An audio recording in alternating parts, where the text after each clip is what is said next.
Are you ready to take that plunge into real estate investing, but unsure about where to start? It's no secret that location is that critical path for success. But with all the hype and everybody in your ear about this quote unquote is the perfect place to invest, how do you select that initial criteria to really get going and moving with your hard earned money so that you have a chance of building generational wealth? Hi, I'm Veronica Woods, and welcome to the Real Estate Wisdom Channel. If you're new here, I put out tips each week about building a more profitable rental property portfolio, and I also review market updates about what's going on in real estate here in the Philadelphia market. In this video, I'm going to show you about the importance of selecting that initial criteria, and I'm going to give you a glimpse into a recent webinar that I did called Getting Started Investing in Rentals, and hopefully you enjoy it. So let's dive right in. The third question you should be asking is, what should your initial investment criteria be?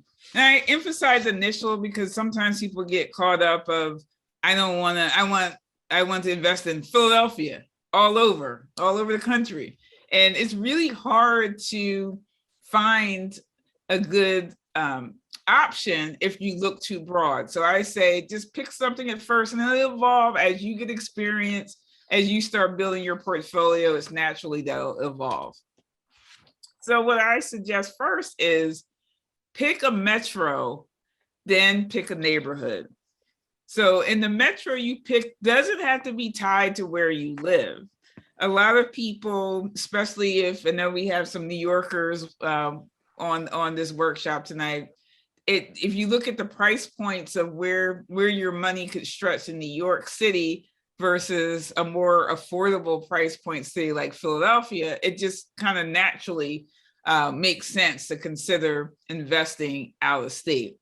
Now, if you invest out of state, or really more than 45 minutes from the property, you really need to go ahead and think about, I'm going to get a professional property manager or at least a local team to help you. It's really hard to do everything. Even with technology, you really can't manage a property, everything from your iPhone. It sounds good, but in reality, things come up and it's just not possible. So as long as you kind of get that in your head that I know I'm going to need a property manager, then it allows you to be more flexible with the metro areas that you can choose.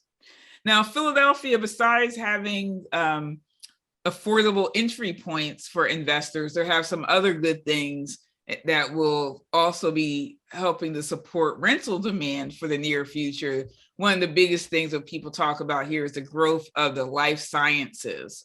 And this is stretching, around University Penn and into West Philadelphia. And that's, Philadelphia is really known for being a hub of medical companies and universities, and this life sciences really, allows another financial engine to the city. So that's really exciting for us.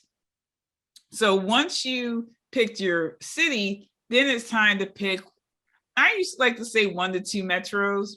Now, once you figured out your financing, let's say your budget is about $250,000 and you want to buy a duplex because you need to start accumulating doors. Then you'll sit with someone like me and I tell you, $250,000, you can get a duplex in West Philadelphia. But if you're looking at an area like Northern Liberties or Brewery Town, like 250 is not going to get you somewhere. So by naturally kind of figuring out, matching your budget with maybe some of your cash flow goals, or how long with your time horizon, then I can help you narrow down to 1 or 2 neighborhoods, and then you can focus. Okay, so another fact or fiction question. So you guys are getting the hang of it. Some of them are facts, some of them are fiction. So we're not trying to, don't just say fiction. We did try to mix it up. So the next question, you make the most money off buying the cheapest properties. What do you guys think about this one? The answer is indeed fiction. So the thing about cheap properties, there's no risk, no reward. So there's a lot of upside, but you also have to get a lot of things right. So with the cheapest properties, generally it's harder to finance them. So you have more limited options. You're probably more likely to have to use more cash. The ability to actually transform the property is more complex. You have a full team of contractors that can do more than just paint and put floors in. Then you don't want to do a gut rehab with somebody who's only good at, a $5,000 painting and flooring job. And then you have to think about, how are you going to be able to move quickly enough to be able to find and get a tenant leased up so that you're not losing money just being slow. So what I've seen is a lot of people, even though there's that opportunity out there to make a lot of money on a cheap property, that's where I see more people losing money. And they lose money because they're making one of these mistakes, really just for experience. So I'm not saying that, there is not an opportunity to make a lot of money off a cheap property, but I think that's really a smaller set of investors that can really pull that off and, not totally go gray and be able to sleep at night. So you kind of have to balance, what your risk profile is and also the team that you have in order to implement. So then other things to think about, a lower cost property tends to be in areas that have less appreciation. So when I talked about, you make money on the cash flow and appreciation in the lower income areas, and we do business in some of these areas in this area, Chester, some sections of West Philadelphia, just a lower price point. In those areas, you're not going to get the double-digit appreciation. Besides the fact I can go off on that, the market has shifted. So I think building those high appreciation numbers probably just doesn't make sense anymore anyway. But the people who made a lot of money off of these properties in areas like Chester, they made it off cash flow. They didn't see a big, huge appreciation, even if they sold the property, 15, 20 years later. Usually the money really was made off the cash flow. And if that's fine with you, it's just something you should know going in on it. And the second thing is those properties also tend to attract lower income tenants who may just be a little bit more vulnerable to economic downturns. They're probably more likely to use some sort of subsidy. And again, you can make money off all these things, but we had a client recently who had a property in one of these neighborhoods, but didn't want to take Section 8 tenants. And Samira was showing the property for weeks, and all we were getting is a flood of people with Section 8 vouchers. And he was like, no, I want to wait. So eventually she did find him a tenant, but it took a lot longer because he was closed off on a natural tenant to want to rent his property. So again, that's just something to think about.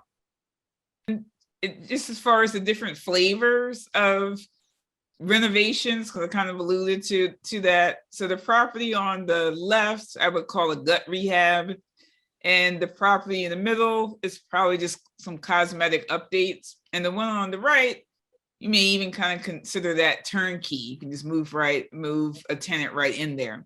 Generally, I encourage newer investors to stick to the two on the right and leave the one on the left as a more advanced project once you get some experience. I know, Samira, you have have a good story in this area that you wanted to share. Yeah, just again, like I said, I started my investing journey back in 2015. My first property looked a little bit more like B, the one in the middle. Definitely needed some cosmetic upgrades, but it was also move-in ready. So the time I was there, I did different upgrades in regards to like the kitchen, the bathroom, just different areas to help bring up the value of my property, even though I was just renting it out. If I decided to sell, great. Like I mentioned, that property is rented to a family member, where now the property I live in now looks closer to property C, where it was ready to move in, had no issues. I mean, no immediate upgrades. Eventually, I am looking to do some upgrades to bring up the value of the home and the upkeep. But each time that I transition to a new property, I'm able to transition into a more updated or cosmetic ready or just very updated, just because I started with B and worked my way up.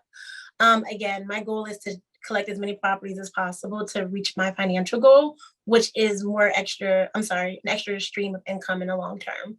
So keep in mind to going with property A, yes, you can probably find that for $70,000. However, that wasn't a risk that I was going to take doing a gut rehab, because the bigger the project, basically, the bigger the risk.